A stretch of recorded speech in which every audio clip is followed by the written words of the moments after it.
Welcome to Bragging Rights, Season 3, Episode 13, hosted as always at Tribal, sponsored by Comscaf, as you can see by our lovely mugs. Jimmy's not here to model them. What a letdown. This year, I know, some poor excuse he's given, innit? Lack of commitment. Absolutely. As always, don't forget to like, subscribe, share an episode with a mate, and if you're on YouTube, hit that hype button, and you can do that, I've just been informed, up to 3 times a week. So give us a hype every other day. It'd be greatly appreciated. Over to you. One-man band.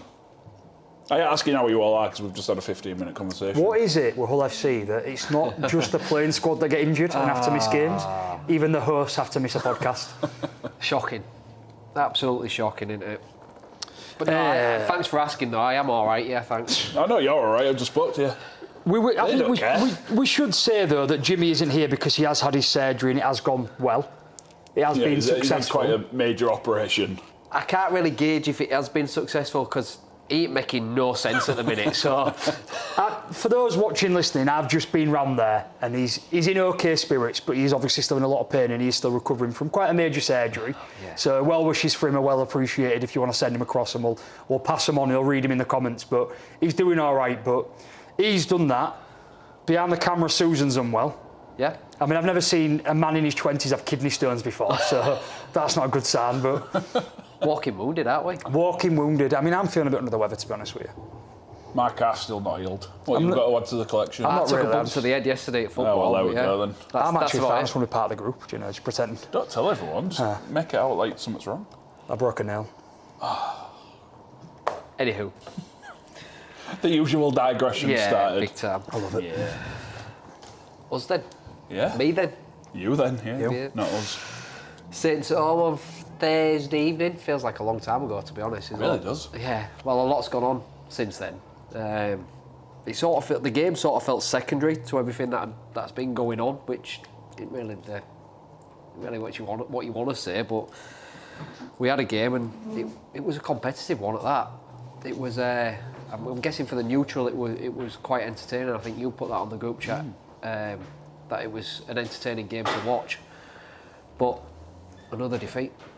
I liked your point though that it felt secondary to everything, to the circus that was going on around it, because I felt even the commentators couldn't pull away from it, and they probably. Well, it did. Sorry to butt in, it didn't help with the cameras every 5 minutes going to either Mile, Cartwright, or something going on. Well, they made it very clear who the fans preferred though, which was good. We'll get into that bit after we've spoke about the game. We said, I think I said it last week, but I think we sort of agreed that it really felt like a 50-50 game where FC guys could rally in this sort of support of Cartwright, but also in like, let's ignore the noise and let's go out there, or you could get blown away, saying to be better. And it sort of didn't work out that way. It was more of a 50-50, but it did definitely, particularly the second half. Quality told in the end, I think. Did fall on the side of. I think as well. Yeah, told in the end, massive. You lot were gassed by the end. We was absolutely shot. It wasn't just that though. Sorry to interrupt him, but it was also the repeating pattern of FC. It was another pointless second half. It was another lacklustre second half. It was another, we're down on troops, we're down on fitness. So even though there was this circus going on, the second half really was no different to how a lot of your games have been recently. So it did return to form in many ways. It did. We there's a stat that I saw that I got sent actually, so I'm hoping it's true. We scored 35 second half points this season. 4 tries. In 8 games? Yeah. That's not good, is it? That's like 4 points, just over 4 points. That's pretty dire, isn't it? Second half. So it's that's quite telling, isn't it? It's quite clear to see where we need to fix up. There was, going back to the start of the game though, I've got to mention Brad Fash. He finally got that 200th appearance after missing out on the derby a few weeks ago. I've got to digress on that a tiny bit. No. This is not my comment. This is a comment from online, from Reddit. Somebody posted it as a separate thing saying Fash is in set to make his 200th appearance for the club. And there was a comment that was like upvoted quite a lot and got a lot of sort of response that basically said that just about tells you how dire straits FC have been in for the last sort of decade if a player of that low quality is making its 200 appearances for the club. And I thought, that's a bit harsh for a start.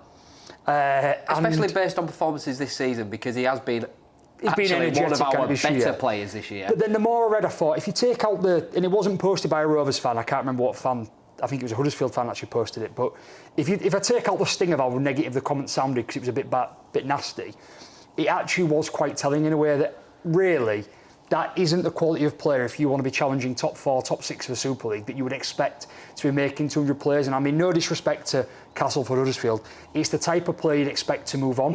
I would compare him, for us, in someone in George King, who was a well-liked player of the team, a good hard worker, but we made decisions to move him on as our ascent into better performances and better position in the league came on, who then moved on to Huddersfield. I can't disagree. He never moved on. I thought there was a point to that. It was just nastily put. I can't disagree. Yeah, there was a point to it. It was just put a bit harsh. Very blunt. Yeah, pretty much in the fashion that Hull have been going about things at the moment.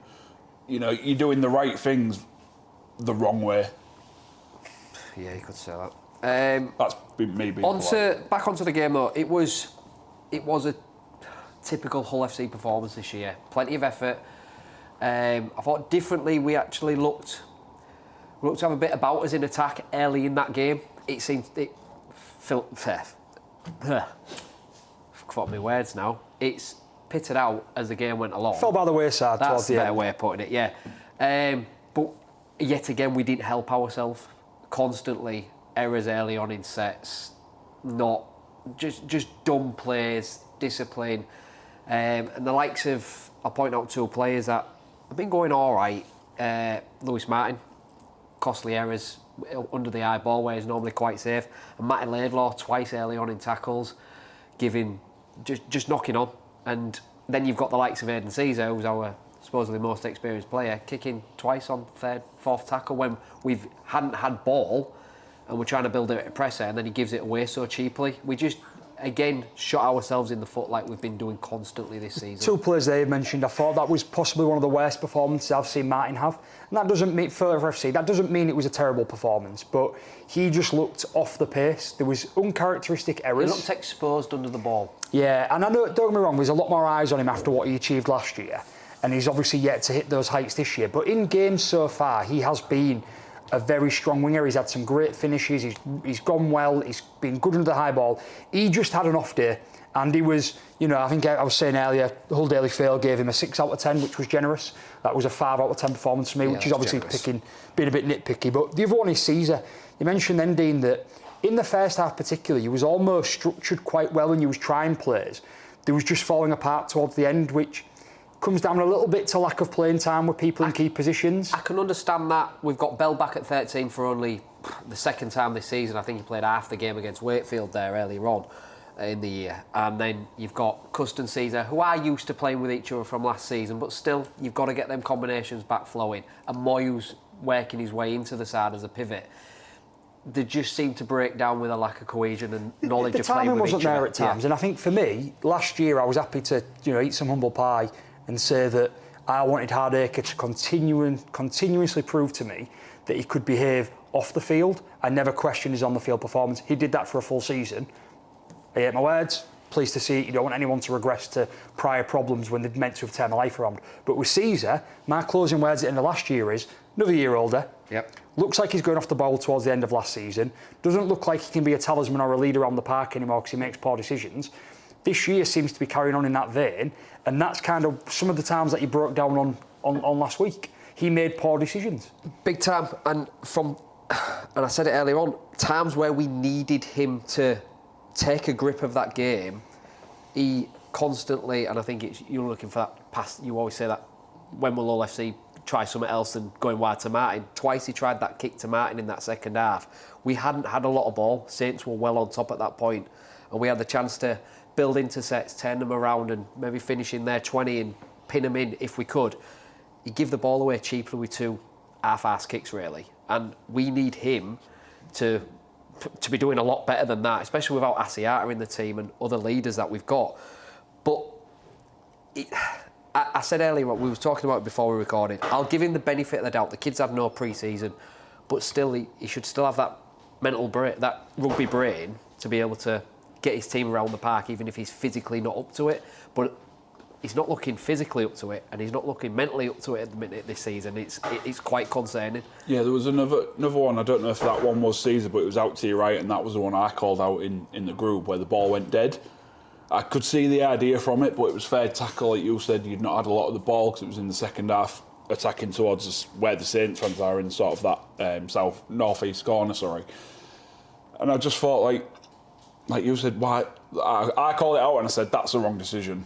And I think it was yourself who replied. It's a story of our season. You can understand it. So many wrong decisions taken at crucial times. It must be frustrating, though. It's big time frustrating. It's frustrating watching it because you're thinking, what are you doing? Like, Caesar just proves the point, though, that the connection with Cartwright that's been there and this father figure that he's been described as saying, that if any player on that pitch on Friday night, Thursday night, wasn't it? Thursday night was distracted by the circus around, Caesar. Now, that doesn't detract that he's had poor performances before that, but there's been a lot of chatter for a long while and rumours about Steve Mack coming in and so on. I think that played a part in his poor performance as well last week. Possibly. He's obviously very, very loyal to John Cartwright. He's definitely very loyal. You can tell that by his post-match interview. We can talk about that now if you want. Nah, you're right. I got a text message afterwards saying Caesar's just said he only came to Hull because he wanted to play for Cartwright, and I was thinking, well, if he wants to be like that, then he can off and all. But reading the interview, because I've not been able to watch it back, reading the interview, there was a lot more to that interview, I believe. But it is going to be quite telling now going forward in the next few games, the next few months. Is he really here up for the fight, or was he only here for Cartwright? We need him now to be that leader. If you don't want to be, then fair enough, see you later.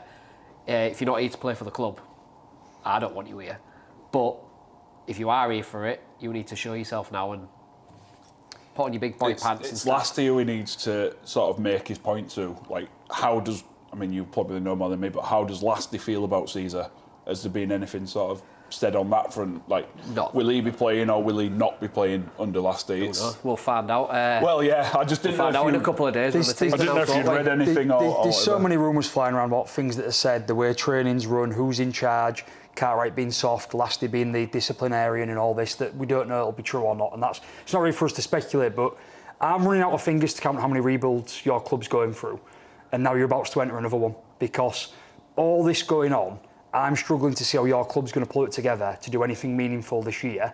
It's going to be all eyes on next year and Steve Mack, and it's quite concerning. Yeah, it is. I don't like the fact... Let me say, I am happy with the Steve Mack appointment. I said it on here last week. I'm really happy with that appointment. I don't like how the circus has gone around getting to that. I'm glad it's now sort of put to bed, and we know Cartwright's gone. Sort of but not gone. Gone but not employed, gone. But not Steve employed. Mack's been confirmed. What I don't really like is, I don't like the interim. I'd rather of us, well, I know it's not easy, is just going and getting him. Get him in now to get his ideas across to the playing group that they are now. And then it's something you can start to build for next season. But that comes down to whether they're willing to spend the money to buy him out of his contract. Well, they've bought him out of. We've had to pay a substantial fee anyway. Maybe they didn't want to pay that. I don't know. You know, the figure flying around is over £250,000 to pay him out. What I can't understand on that, and Let's get to hold the Coldplay concert. Yeah. Well, what's very curious to me around that is, if you're paying such a fee, where's the immediate release? Why not now? To me, that's how much would it have cost to release him now, and why does it still cost so much money to release him at the end of the year? What does that mean for you as a club? Because your rebuild can only start in the off-season properly when he's got full control. Because I don't like the idea, if I was a Wire fan, that he's distracted by the Hull stuff and he's looking one eye on that. And I wouldn't like the idea as a Hull fan that I don't get this guy in until next year. Definitely. It doesn't work either way, so it's concerning for both clubs. Big time concerning. Because I thought it puts one of the nails in the coffin for this season for me, and there's already been a couple put in already. So I don't know where it leaves us going forward this year. I'm trying to keep a bit of hope, but I'm struggling. It's not a pleasant situation. It just screams of down the road, you're going to get another big win against a club like when you beat Leeds a fortnight ago. You're going to beat a Wigan when they're on top form, or you're going to take some scalps. You could even win a derby somewhere down the line. But that will be the highlight of the year, and it'll be right now. Obviously, I'm red and white, and I get that. But honestly, you are nowhere near good enough to make that top six with the quality of teams in that competition right now. No, and that is no good for a team that was rebuilding and was targeting pinching a playoff spot. It's not. Sad. Not for me. I was just going to say, not for you. See, I'm the opposite. Like, as much as I don't like Hull, and I don't want them to win anything or anything like that, still want to see them be competitive. It's not nice to see another... I think this is just my rugby league head in general, to see another rugby league club not necessarily fall by the wayside, but look like they're heading that way at the moment, with the way that they're handling things, the way everything's going for them at the moment. Like, you just don't want it to progress to that next stage where it could possibly spell more danger for yourselves. Like, as a rugby league fan, that's not something you want to see. I don't think there's more now. I think with it as low as we're going to get to this season, I can only see as... I'm trying to see the positive side of it as much as I can. But it is a bit tough at the minute. The problem I've got with it all is that I've always said the same thing about I want Rovers and Hull to be top 1 and 2, Rovers 1, Hull 2, competitive games all the time. The problem that's gone on here is that the club actually has made the right decision long term. And I will say that as a Rovers fan. A man who was told that after 18 months of his current contract, in that period of 6 months between the 18-month mark and the 2-year mark, would be negotiating to see if they wanted him for the third year optional of his deal. They have made that decision and said, no, we don't want you. So from a business run point of view, they have done nothing wrong, right? That's just business, and that's probably the right decision. But the way it's gone about it, and obviously the fact that you've got a completely inexperienced man running the ship, yeah, and the way that it's come about, and the fact that the fans at the end of the game throwing the support behind Cartwright, the way the players seem to be throwing the support behind Cartwright, that makes it a lot of chaos inside, and that makes it a very uneven ship to be on. And that's where my worry is, that I think you see this at teams sometimes where the full story doesn't come out, but you hear the rumblings, and because there's so much off-field going on-field performances don't follow. That's where I worry for you. I worry about our on-field performances. And at last, he's got a big job off-field for the rest of the season to try and steady that ship, all that crap that's going on behind the scenes, which it clearly is. I do feel it's going to affect our on-field performances. Before we wrap up, I just want to say a couple of results. Our Scholars got one over on yourselves during last week of a 30 points to 8 win, remain unbeaten, 4 from 4. The wheelchair team went down to Halifax. The girls team went down to Nottingley. The women's team unfortunately lost out on Derby for that one in the season opener. The reserves did back up from that Derby defeat last week to beat St Helens 26-10, which is really good. And last thing, just a massive congratulations to Carlos Tumavavi on a pretty great career. Well, he was really good for us anyway. Back-to-back Challenge Cup winner, called it a day at the age of 34, so best of luck to whatever he... Can I just give you a bit positive? It'd be nice to you as a mate, because she's flying solo today. I hate flying solo as well. I know you do. The one thing you didn't mention in that game that you should have done, and that's because we've took over and I haven't spoke to you a bit about it. Let's just shout out and be fair. Logan Moy, absolutely smashing it. Keeps proving people wrong, proving that he can do it. Here, I presumed you would do. Yeah, I don't know if his brother Jack listens, because I know he's in the predictions league, but obviously I know his family's like that. Yeah, he's his brother. Yeah, anyways, point being is, keeps proving people wrong, keeps smashing it, keeps proving why he should be having a shot in that first team. Great player, and it's great to see him doing so well and proving his that was wrong. Club man of the match.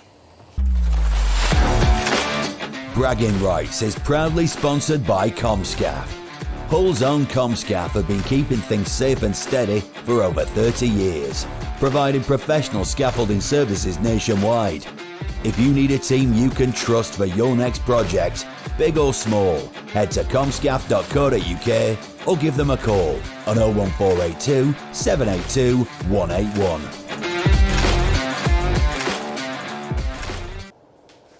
We're back, I think. And we're back in. Did we go anywhere? I didn't. Yeah. Croissants again. Croissants again. Ole, ole. Did I not say last week, when are we going to have that nil-in and get the free breakfast? You did. You did. And it turned out we did it for an espresso shot, a pain au chocolat, and a croissant in Toulouse. Don't forget Jordan Desiree's bag of Haribos that the forwards were eating on the bench. Just seen Sue's big sweaty head munching Haribo on the bench. Oh. Turns out they were Desiree's, and he was looking for him because Chloe Lister, who's I believe she's a physio at Rovers, she put on Jordan Desiree. Now you know where they went. So it just turns out that there's Whitbread, Sue, and there was another one there as well, weren't they? I'm not sure who else. Were they the forward sat there? Yeah, just sat there munching on it. Just sat there. You just see Sue just digging into this bag of. It just goes to show that we're not that different, because I sit down when the other players in rugby. I get a bit sweaty. I love Haribo. I'm in my Rovers shirt. The comparisons keep going. Just need a yellow bib now, and we would be all right, wouldn't we? But yeah, it was a complete mismatch on the night, wasn't it? We set the stall early, which is very, very reminiscent of last year again. We sort of just seemed to be finding that little bit of form that we had last year. We scored 8 tries with 7 different scorers. There was only Budju bagged a double, and there were left and right and centre as well. So the threats that we have all over the pitch, like I think Jai Whitbread backed up on Mikey Lewis back up from a break, if that makes sense. So it was like back up on a backup, yeah, and then obviously Whitbread scored. So for a forward to be doing that, it just shows the commitment and the effort levels that we're putting in at the moment. Talk about just finding your rhythm and in our straps, and almost for Rovers fans just being pleased that everything I think a lot of us that put a bit of thought into it at the start of the season expected, which was such a topsy-turvy start with so much travel and so much going on. That's travelling done now, isn't it? We kept saying, let's get 10 rounds in. We're probably doing it a little bit early. We're doing it well. We're beating these teams that don't want to be negative about these teams that have come up, but after a bit of a boost at the start, all these teams that have come up have started going down quite poorly. Toulouse now lost 5 on the bounce. I think Bradford have as well. Bradford have got massive injury problems. There's all these things going on, but when Mikey, May and Jez are on form, which they have been for a few weeks now, and all 3 of them really were on the weekend. I thought May was a bit quiet at the weekend compared to how he's been the last couple of weeks. But I still think he was performing. He's still getting them 8 out of 10. Yeah, he was still up there, yeah. When them 3 are clicking and performing, you've got the supporting cast around them. Obviously, touch wood, we're not a lot of injuries to contend with as well. And we've got people coming back in like Martin. There isn't a more exciting team to watch. And when there wasn't last year and the year before when they called the entertainers, the only people that can compare with it are Wigan when Wigan are absolutely on form, and they haven't been on form for a while, and they massively lose out when they don't have Bevan French, and when him and Jai Field aren't cooking together and so on, when Harry Smith has an off game. And yeah, it's a little bit cocky, maybe a little bit arrogant to say it, but when them 3 are on and the team around them are running on, it's the most exciting rugby you can see in Super League at the minute, apart from when you watch Cass beat Wigan and it's unexpected. Yeah. When it comes to pure, I forgot that was on and went for a nap. Yeah, when it's pure rugby and you're seeing that, it gets to that point where if you're not a Rovers fan, it becomes boring because you're watching a blowout. But you're watching silky smooth rugby league, and it's so good to see us hitting our straps again. It did feel like that watching it on Friday. This is a bit boring. This, if there was another game on at that time, I'd have probably switched over to that game. It was fair. It was typical what you expect from Rovers at the minute. And then you going back to saying about the travelling and eating straps and things like that, I am quite surprised how early you have been able to find your feet since obviously what happened earlier on in the season. The topsy-turvy, as Josh described at the start of the season. I thought it would take you a little bit longer to get into your stride basically, but you seem to have settled in quite well now. Everything just seems to be clicking, like Josh said, hitting our straps to turn a phrase. But everything just seems clicking. The attack's clicking, the little offloads are working, we're getting our noses through the line. It's all these little 1%ers, as we call them as rugby league fans, that are coming off for us at the moment. Obviously, it's a long season. We're only a third of the way through the season. We've got a long time to go. You said, Dean, then it's maybe a little bit early. But it's very, very promising from our side of things. I'm going to dive a little bit deep on this. Last year, when we finally got over the hurdle and we beat Wire at Wembley, that was a nervy game, and it felt like we needed to get that one in the bag to go on and win it all. That's what we did. You've now got a group of players that have the belief that they're good enough to win it all again. They're finding the form again. And I said this last week, I'll say it again. We have replaced players that moved on with better players at this time of life. So Jared Wire-Hargreaves is a better player than Tom Amone of what he achieved in his career. Now. But right now, Amone is on fire. And we can say now in this section, we've just had confirmed another new signing in the forwards. Tavita Pangai Jr. Just been confirmed to Rovers tonight from the start of May, which has long been rumoured coming to one of the Hull clubs. So you say that, but I'm on social media. Dean, you're not, so that's a sort of a moot point, but I've not seen anything on there. Well, I kept hearing he was a replacement for Liam Knight when all that fiasco was going on. But we've got another good player coming in because we've got quota spots to use and all these things, but you've got these players that are just playing off the back of each other with this belief that every time they step on the field, they expect to win, they expect to win well, and they're playing for each other. And people like Jez and Mikey and Main the last few weeks are getting the plaudits. Budgie gets it for his finishes. There's a bit of noise around Tom Davis's try scoring drought at the minute, but always praising his hard work in the backfield and what's going on. We've just got that thing again where it's talent across the board. It's an embarrassment of riches. I said that last week. That was and it was the correct term to use, mate, because that's what it is. You just a minute ago said about getting over the line, and you needed to get over the hurdle, that first hurdle, and it was quite nervy. My worry from an outsider now is you've found your straps, you're hitting your stride. It's what's going to stop you now?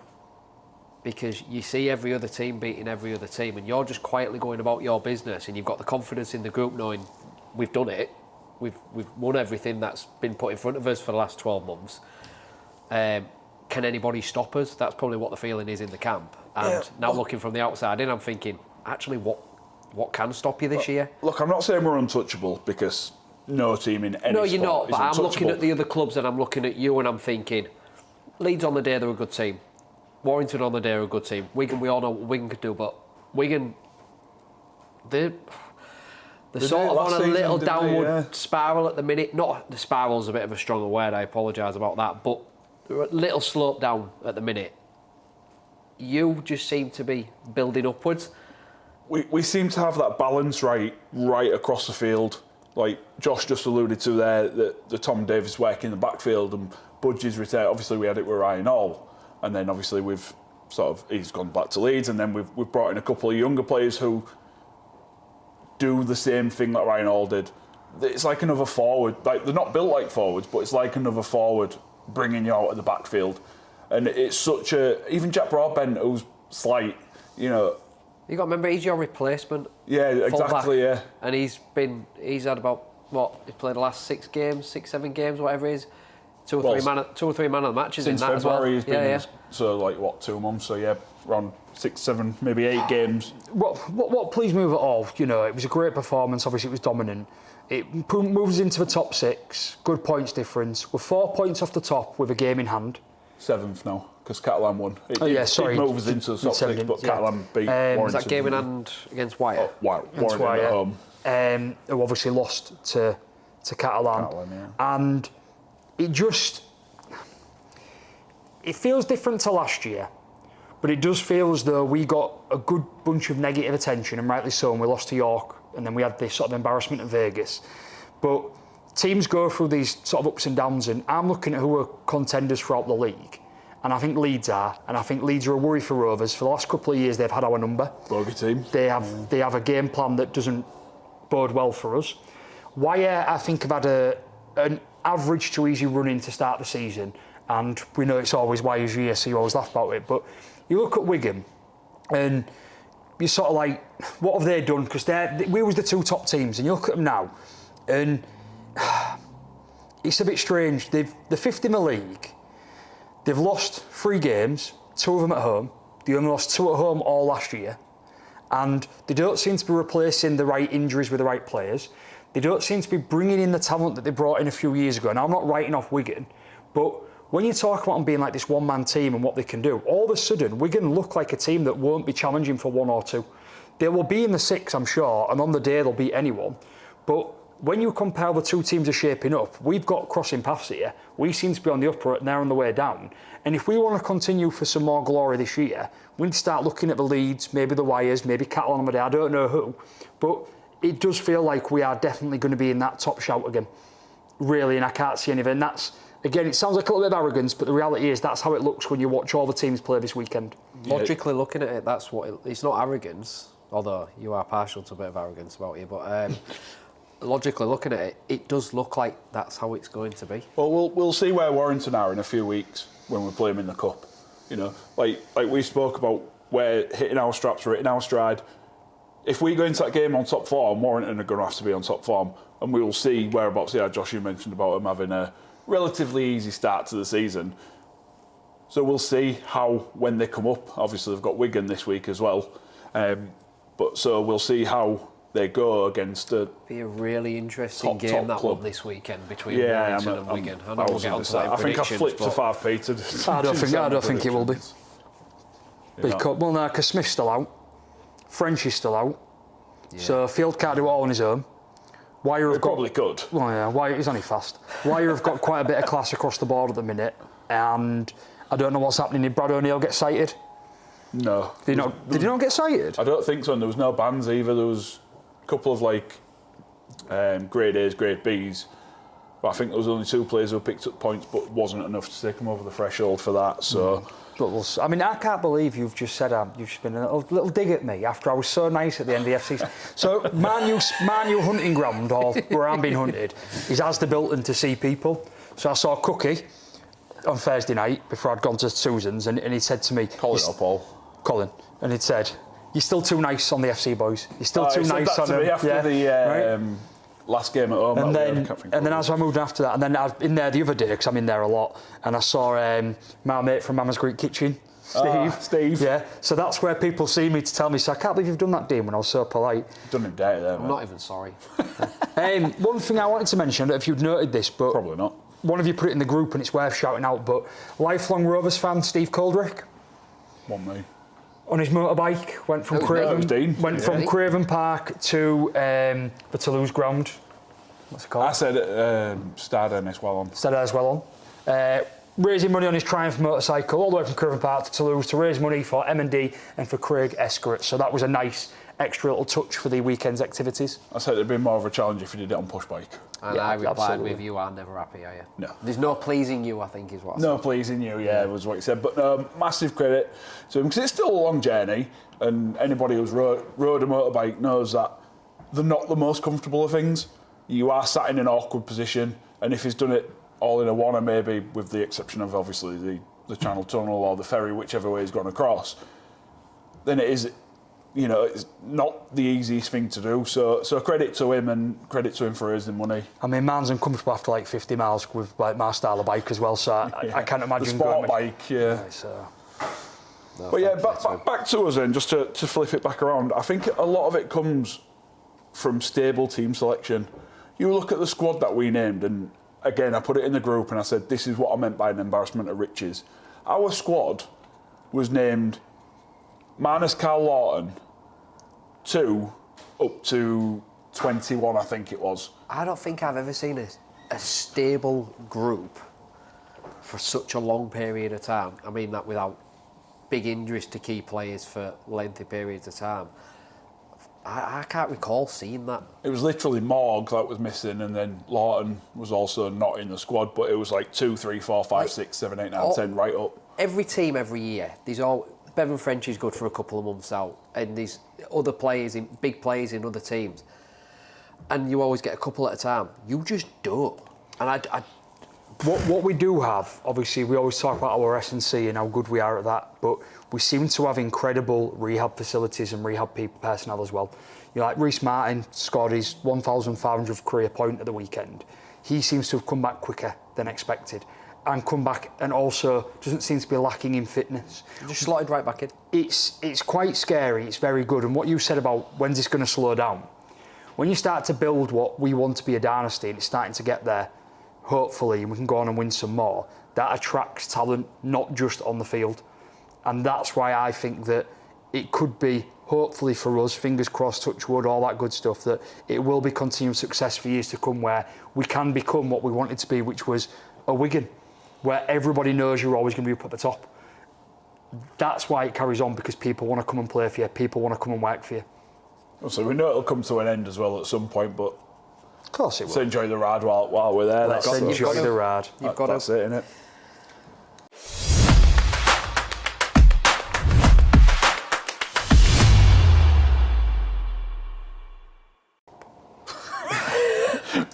We've just been told, haven't we? Yeah, I'm meant to be in a travel advert and I didn't know it was me.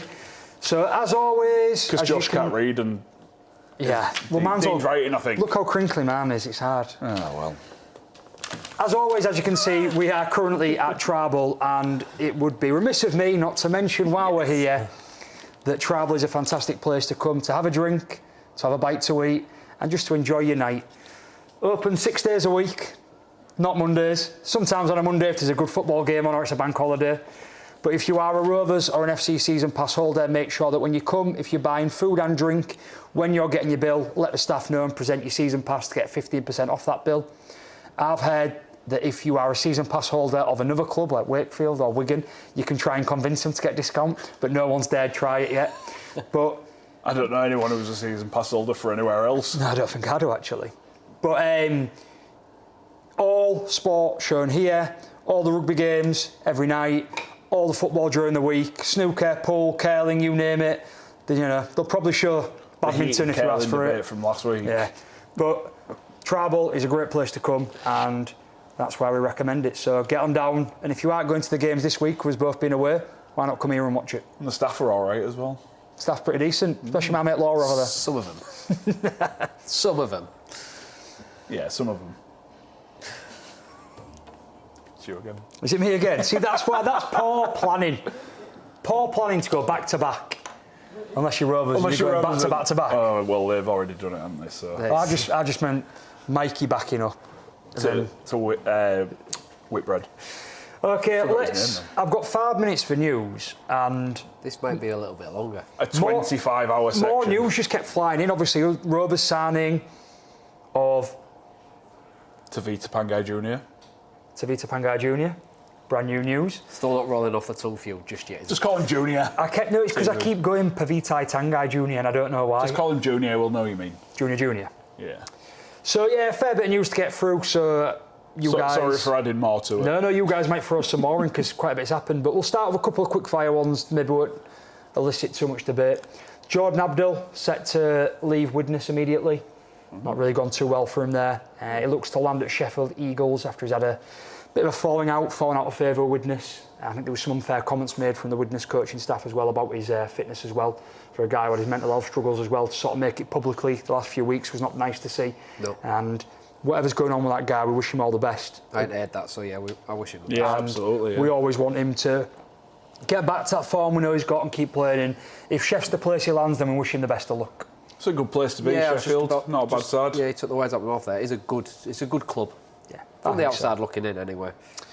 Former Wire fullback Matt Duffy had a very impressive debut for South Sydney Rabbitohs at the weekend. You say that? I was blown away by Duffy's performance at the weekend.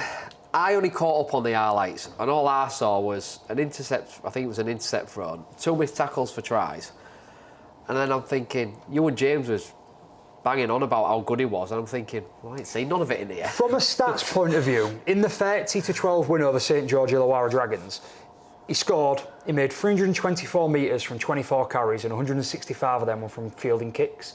So the stats scream out. Yeah. Now, but you look at the highlights and tell me, oh yeah, it looked like he had a great game. But how many times do fullbacks get beat? I'm on your wavelength. I used to call him out all last year and say, Duffy's good for 1 knock on a game and 1 bad read.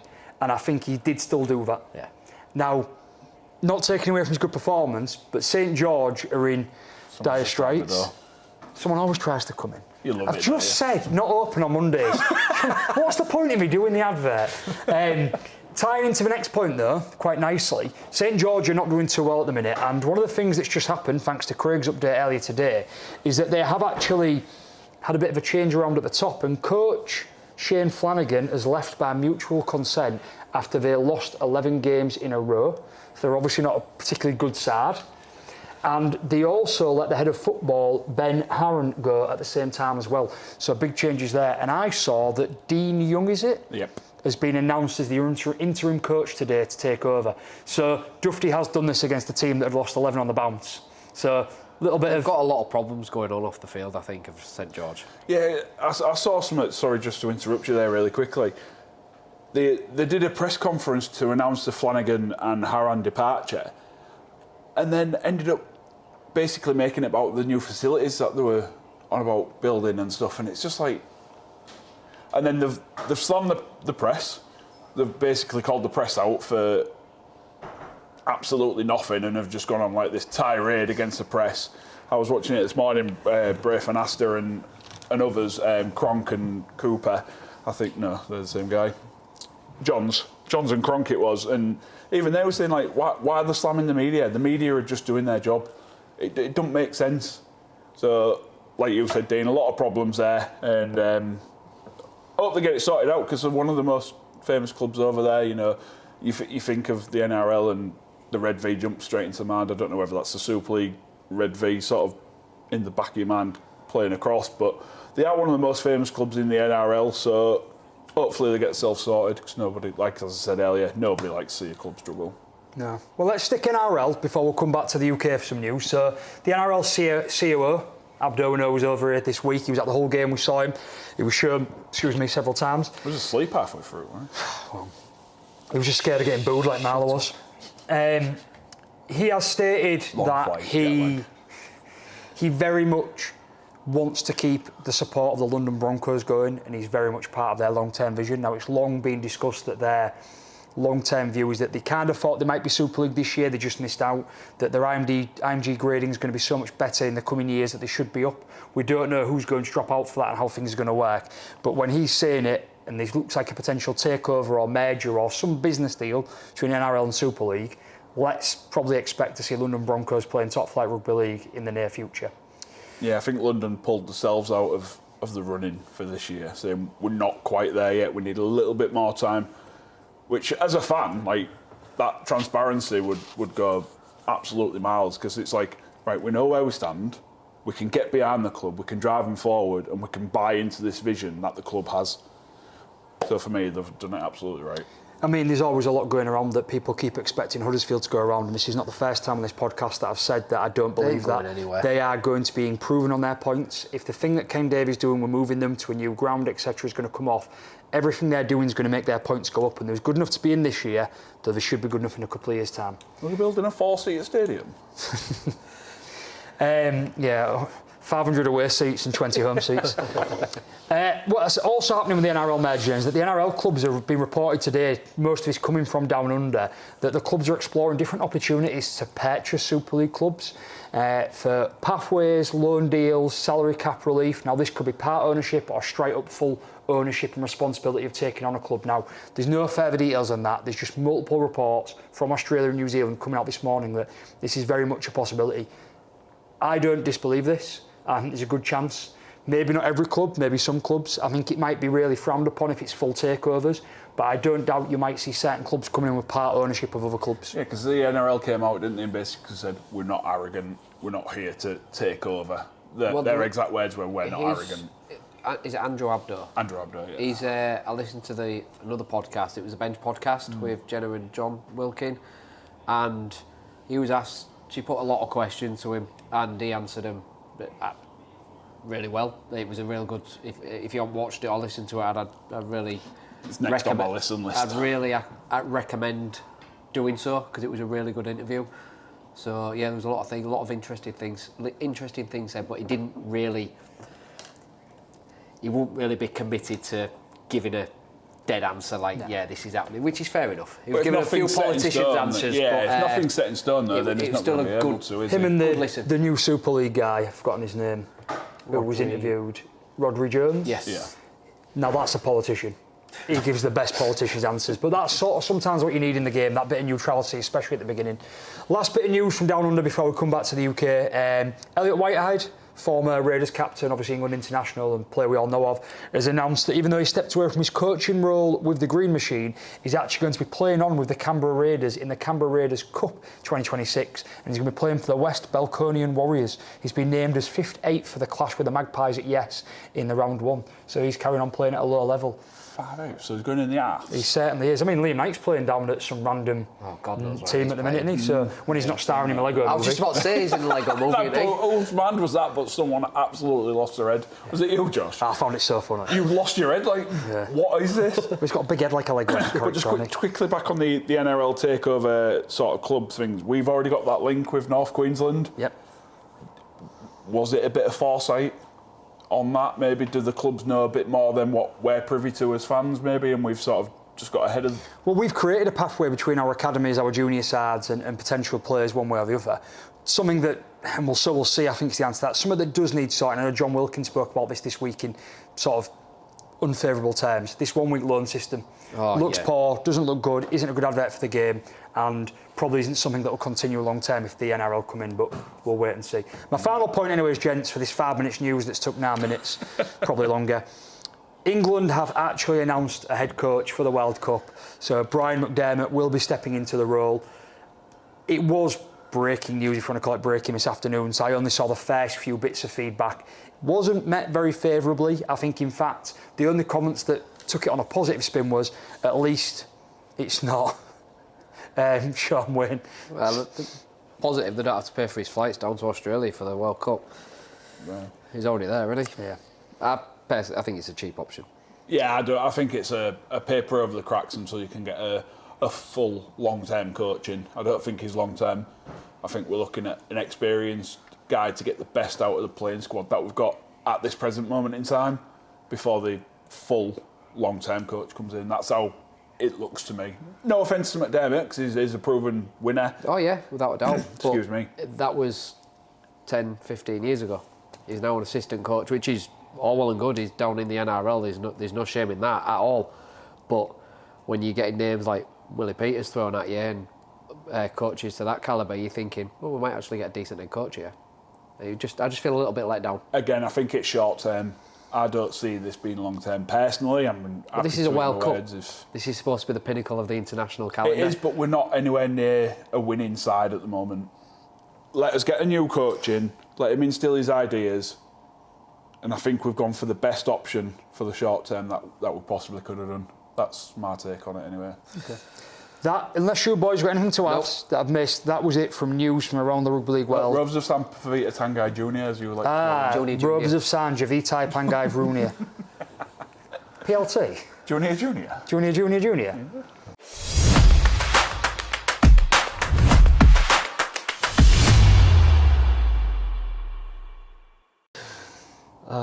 Comment section. Woo!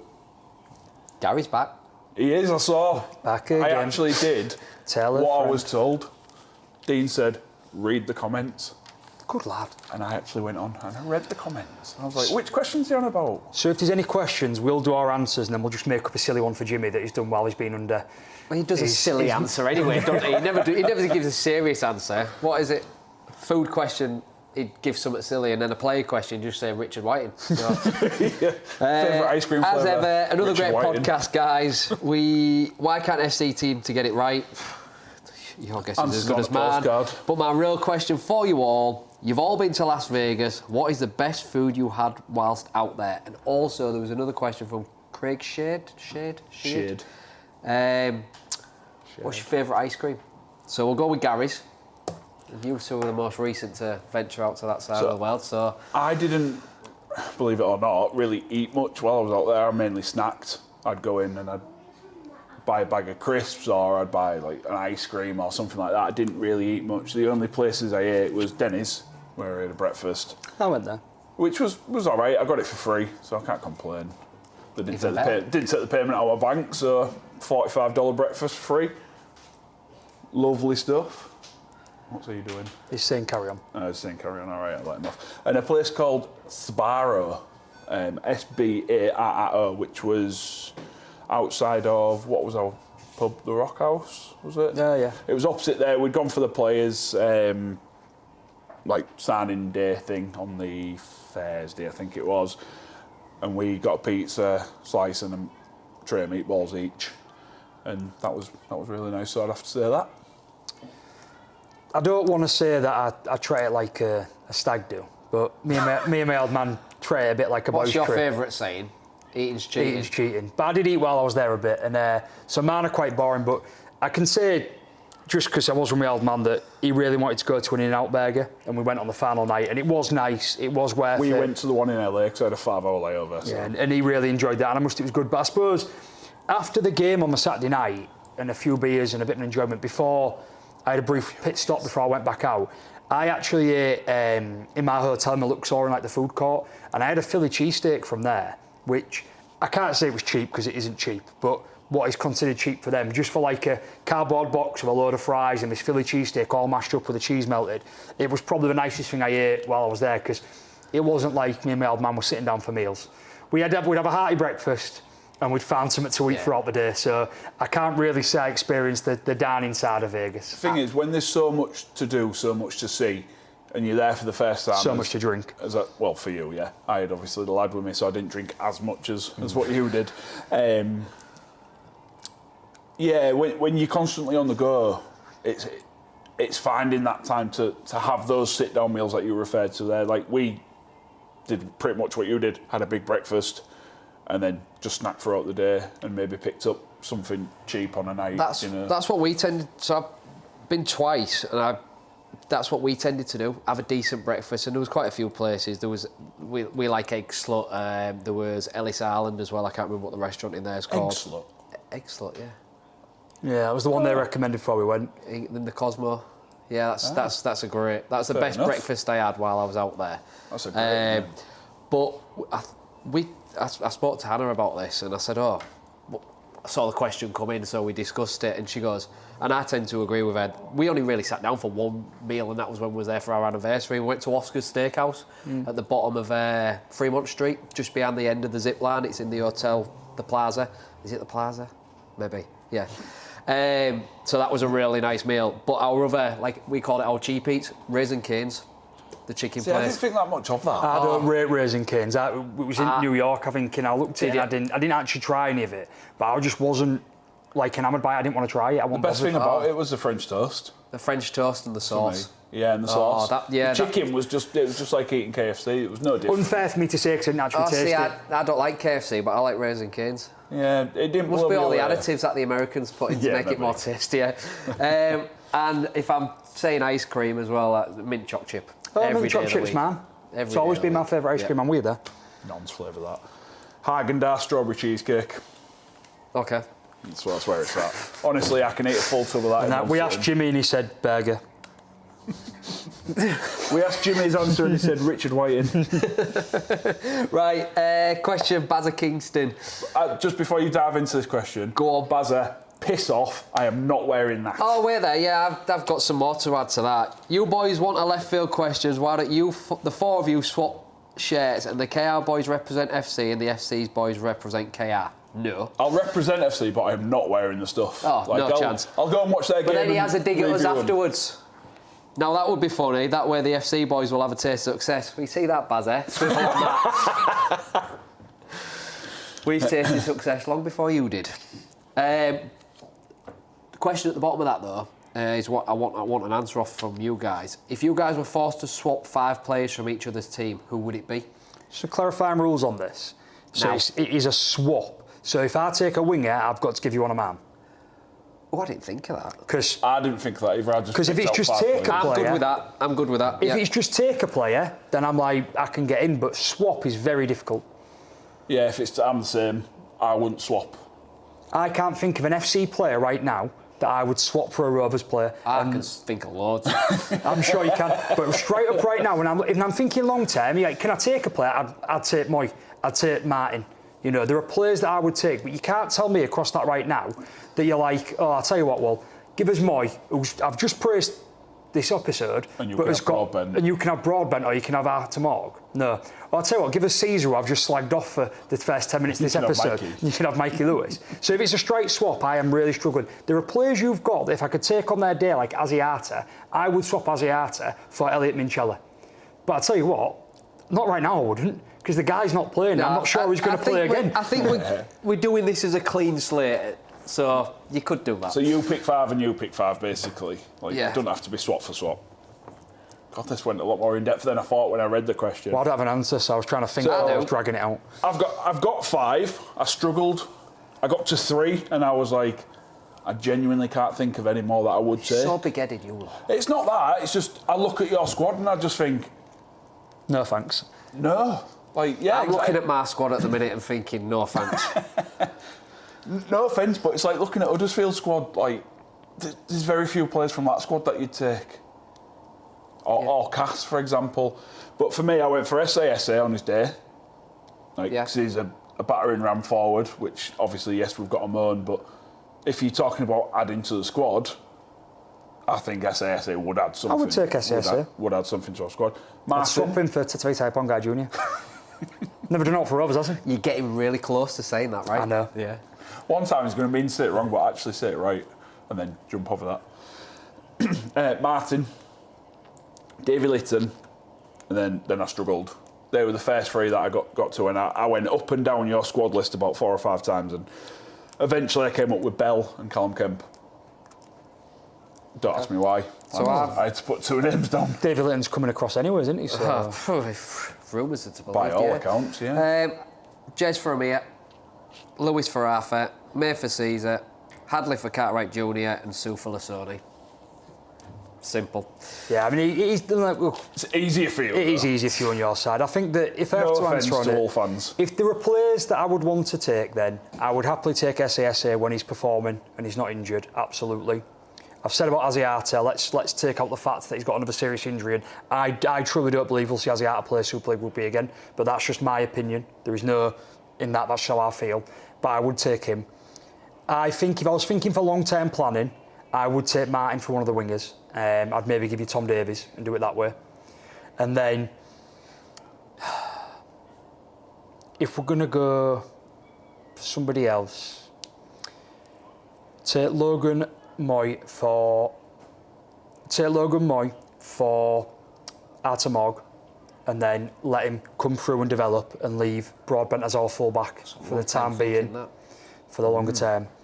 And I ain't then got that in depth.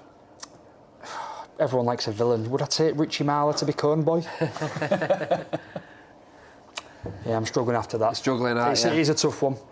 I mean, Jesus Christ, Amir Borough for Jez.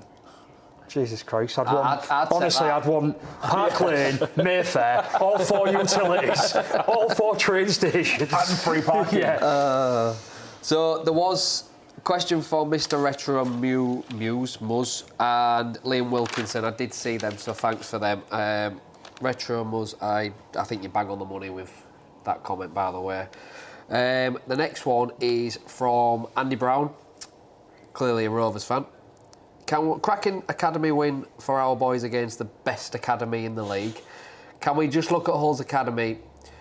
We hear so much about the superstars that come from it, but are they good enough? Or is that they are just staying loyal to a sinking ship and are happy sitting mid-table year after year, which is holding back their progression into genuine stars of the game? The only ones I can see in recent are currently holding all 4 trophies. I'll go back with you. Cracking win for the Scholars last week. And I've never said superstars. I don't recall people saying superstars coming from our academy. I think what he's getting at there is people on social media, you know. Maybe so. We have a lot of half-decent players that come up from our production line of Super League quality, I believe. The problem we have is year after year we're not able to turn these players into them superstars. So yes, we have a good line coming through. We just don't have the ability to take them to that next level, which you guys have been able to do with the likes of Mikey and Jez. I think part of that for you guys, especially in the last couple of years, is you've had to play them. They've had to be thrown We into haven't been able to fairness. bring them through the right way. Exactly, and I think that has been detrimental to them, but credit to the boys for stepping up. We didn't have to play Jez. We decided to release him. Look, I put some thought into this because Look how that went. I think Craig's hit the nose on the head that there's a lot of probably social media comments and maybe tongue-in-cheek comments about like, yeah, but Rovers, I mean, they're on academy players. Look how many Hull-born players FC have got. Superstars are a bit harsh, and these sort of comments come out. There's several reasons for it. I think, you know, Rovers were doing this 14, 15 years ago where every new season started with 8, 9 new signings, hoping they'd gel, hoping they'd mesh, and then you only took 2 or 3 injuries to go, well, should we bring a youngster in? You know, we had players like Zach Fishwick, who's probably got 1 or 2 first team games, but he's now been playing academy and still doing well. And it's about building and having that luck, you know, touch wood to not have the injuries, and attracting that talent in, which you guys aren't doing right at the minute, because you're just getting too many new players that aren't meshing, too many players that don't stick around, or injuries.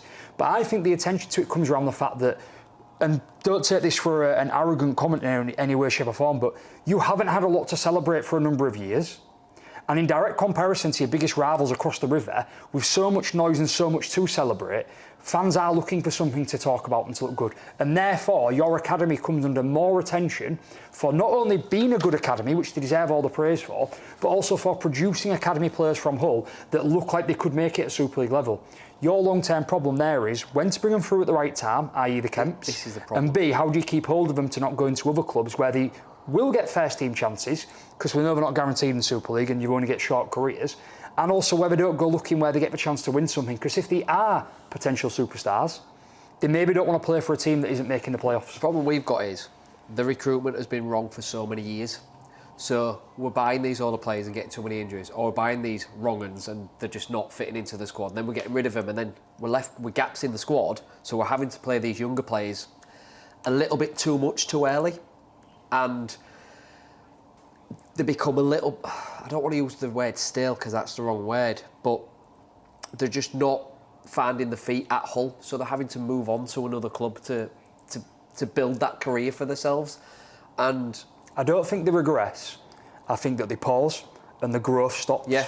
And I think that then they move with a fresh new start in a new club, perhaps with a club that doesn't have as high expectations, and that fresh start for them lets them kick on. And all right, they don't always become grand final winners, and we don't always go to your Wigans or they don't come to us, etc. at the minute, but they do really find the feet at your Castleford, your Huddersfield, at your Wakeys, and they carry on. There are some players that I was actually thinking about Corey Hall the other day. Corey Hall is a man I can't believe he's still there, performing at a Super League level in a team in Wakey that many are now tipping to maybe be up there at the end of the year because of how well they're playing. In his early days, when he was a young lad, I was just thinking about him, I don't think he's Super League quality. But a fresh, new start for him has led him to a long, successful rugby league career at the highest level. I know Wakey went down for a season, but let's forget that for now. And that's what it is. Sometimes it's a fresh start is what's needed. it is, but it's happened so many times to our academy players and like I say, players that come through our It's about system. doing it in the right way. Like, Hull have had no choice but to bleed these youngsters and bleed them early. Look at us with Noah Booth. Yes, he's not come from our academy. He's not come from our production line, as Dean likes to say. But what we're doing with him, we're giving him game time here and there. You know, he's getting an 18th man appearance here. He'll get a bench appearance there. You know, and that's just going to aid his development because he's not having to do too much too young. But unfortunately for all, they're not in that position where they're able to do that. Because we're getting it wrong at the top with the recruitment, we're having to throw these youngsters in too much. Right, one last one. Selby Refs, come back to the pad after ages. Glad to hear it's matured and not just my team's better than your team. Well, that can't have been coming from us. They're referring to when it was just Craig and Jimmy, obviously. Obviously, yeah. Quickly, I won't read the rest of it. Do you guys have any rugby league lookalikes? Easy for me, Paul Deacon. That's a good show. I've had it for ages. Yeah. I've had I it used for to call you years. Paul Deacon when we played rugby. Did you? Years ago, yeah, joking. No, I don't think so. But welcome back, anyway. Glad that you're back listening. I get kid cussed. Depends on how I've styled my hair. Yours a bit dirty. Yeah. I do like hitting Frenchmen high. I can't think of his name, but he played for Wigan and Salford. I had that one said to me before. George King for Craig. That's what's been shouted from the crowd. George King for Craig. No, not that one. I'll get back to it and I'll drop a comment if I can remember what his name was. That wraps up the comment section. Otherwise, I'll be sat here all day. I honestly, I think you look like Reece Walsh. I don't know how they're not calling it. I like to drink toilet water as well. Right, I don't want to be a pain. We've got stuff to get through. We do. We're well over the hour. So Already? We're at an hour and 10. Always over the hour. Let's be sensible. Cass away for us on Friday. I do enjoy a trip to Cass. Cas Vegas. Cass Vegas, yeah. So far, although things aren't going well on the pitch, we've still sold well over 1,200 tickets, I believe, for the game. So that's not a bad effort. No bans, which is another positive. Lasoni and he's definitely out. Laidlaw nursing a dead leg, so he might be out. A bit of good news.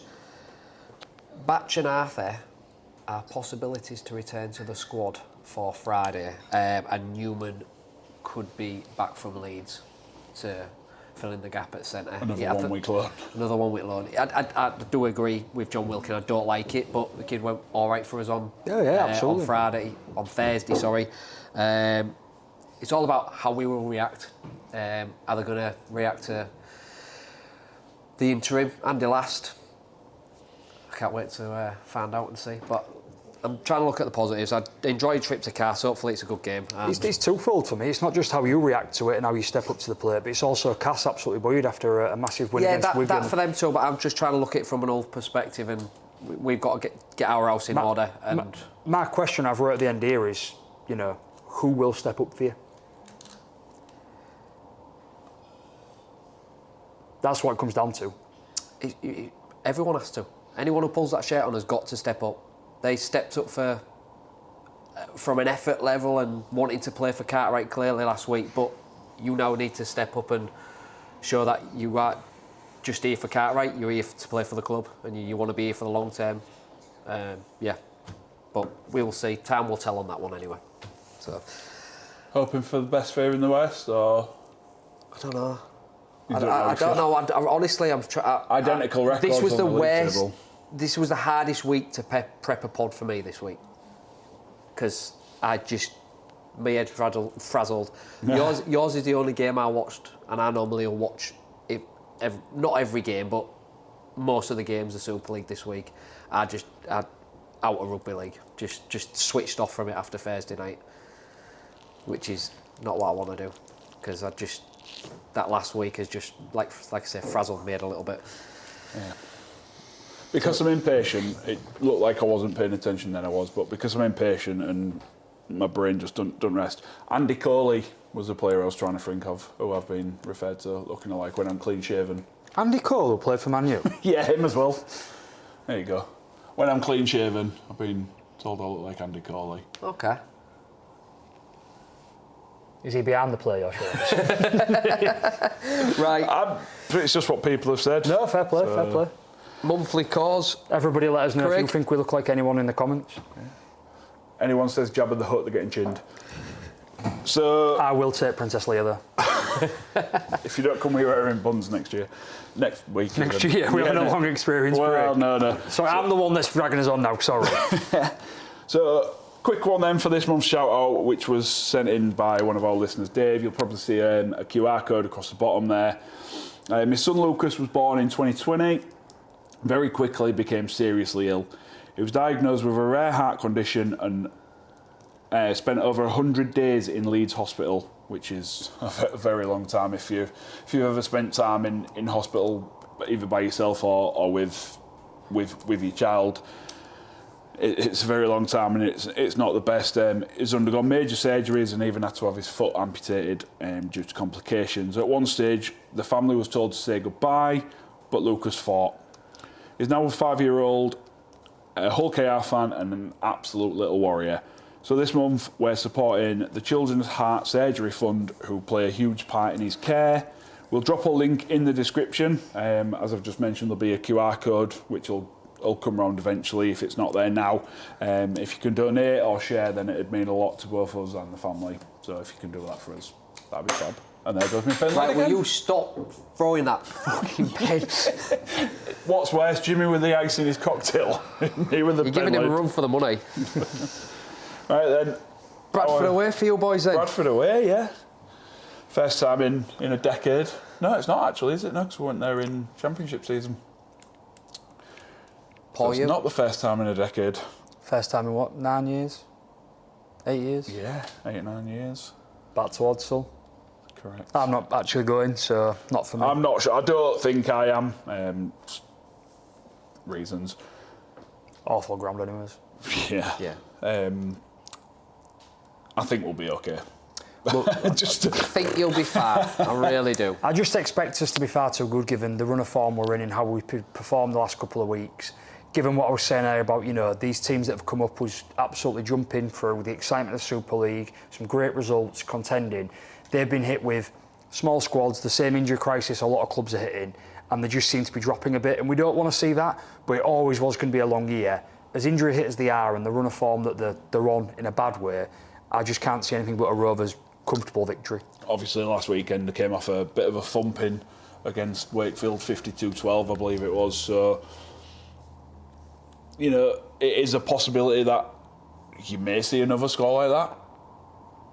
I'd just be happy with a convincing win, not necessarily a 40-point win.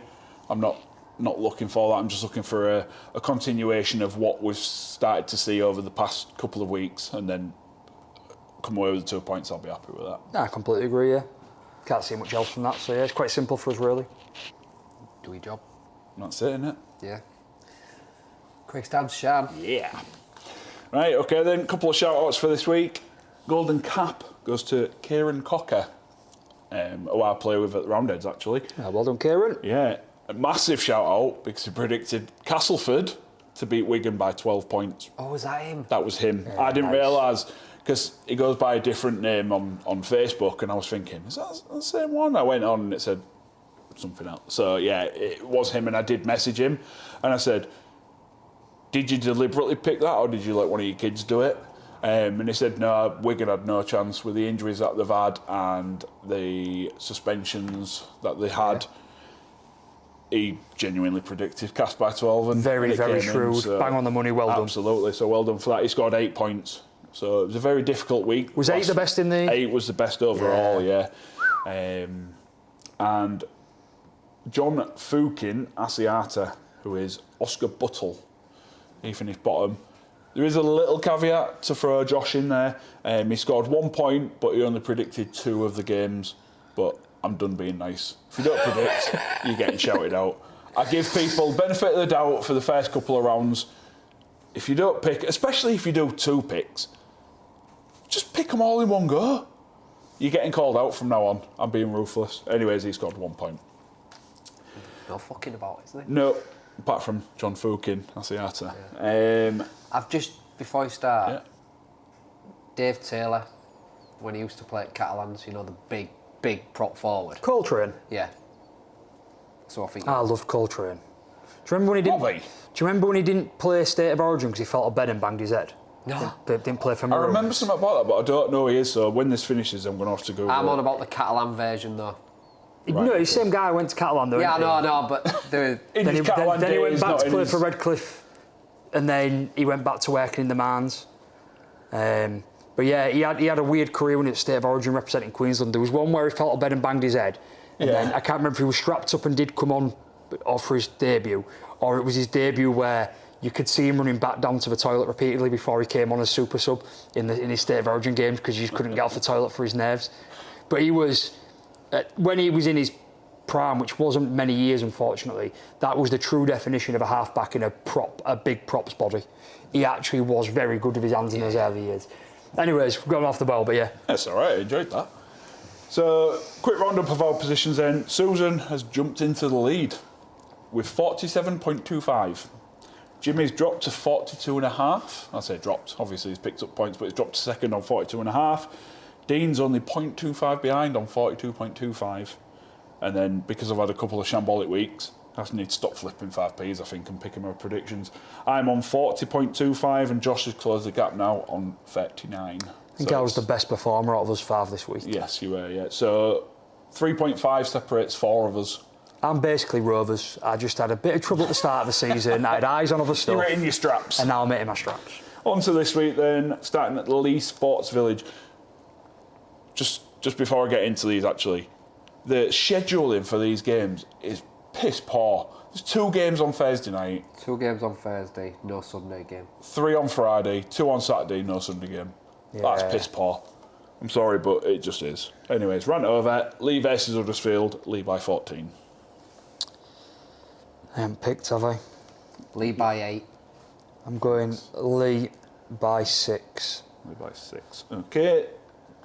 Jimmy and Susan have both got Lee by 12. So we'll see how that We've got goes. 3 to sort out this week. Meds versus non-meds. I've already, yeah. Well. Meds versus non-meds. LNER then, York versus Toulouse.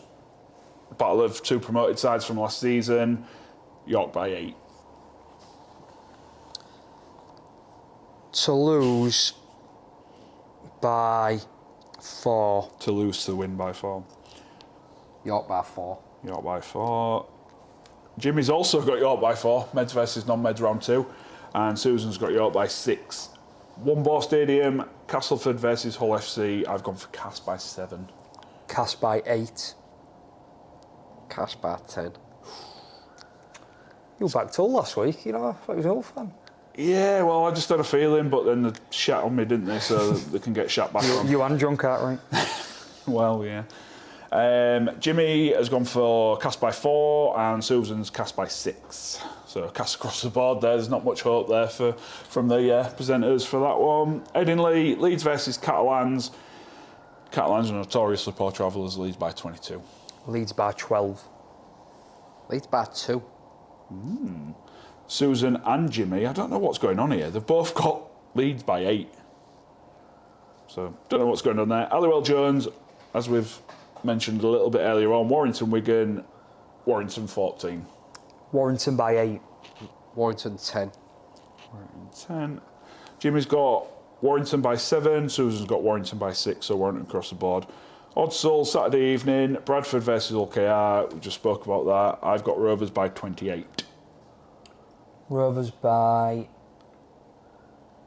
33. The pause there was building up some tension. Bradford to lose by 30 points. Away by 30. And then Jimmy's got Rovers by 22. Susan's got Rovers by 28. And finally, Brewdog, Saints versus Wakefield. This could be an absolute cracker. Again, this is one of the ones I flipped a coin for. Saints by 4, by virtue of it being at the Brewdog. Wakey by 6. Wakey by 6. Wakey by 6. Jimmy's got... Oh God, I can't remember right. And Saints by 7. Susan's got Wakefield by 6. So split 3 and 2 across the board there with that one. Intriguing. Yeah, tough all the week for predictions, that. Yeah. I think there could be some low scores if games fall the wrong way. Well, that'd be a given, wouldn't it? Yeah, I suppose. On the way that the Super Pro app works. On the way that the Predictions League works. Right, time to wrap up. So before we go, as always, just want to say thank you to Comscath as our main sponsor for this season. Much appreciated for all the support from them. And then also to say thank you to the home of the pod, to Tribal Bar and Grill on Kingswood. We recommend coming here for food and for drink, to enjoy some sport and just to have a damn good time. Just not on a Monday. Not on a Monday. Stop trying the door while we're recording. Unless it's a bank holiday or there's a big football game on. And if you do come, you'll often see Dean. He often books a table. Don't always get it, but he does often book a table and come in to watch sporting events. So make sure you come and harass him if you come in and see him. Does that come for us? Leave me alone. Does that come for us? Can we do that too? I had two guys down there at the boxing last week. Yeah. Excellent. Brilliant. Both Rovers fans. Yeah, of course. No, it'd have been better if there was all fans. You're just jeering him. Just jibbing yourself, yeah. No, they've been going boo. As always, thank you to everyone that watches and listens. And if you do, please make sure that whatever platform you listen or watch on, you like and subscribe. But particularly on YouTube, make sure that you subscribe so you get the episode straight into your inbox and top of your homepage. Make sure you hype. You can hype 3 times a week, as Craig said at the beginning.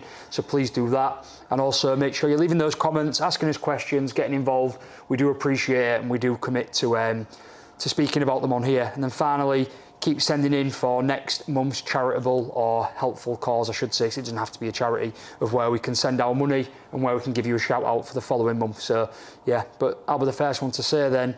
Can I just stop you? Go on, I've got something as well. Wouldn't it be remiss of you not to say remiss? Did it earlier? He slipped it in earlier. Did you not see me do a celebration? No. It's remiss of you not to notice that I've already done it. Yeah, shame on me.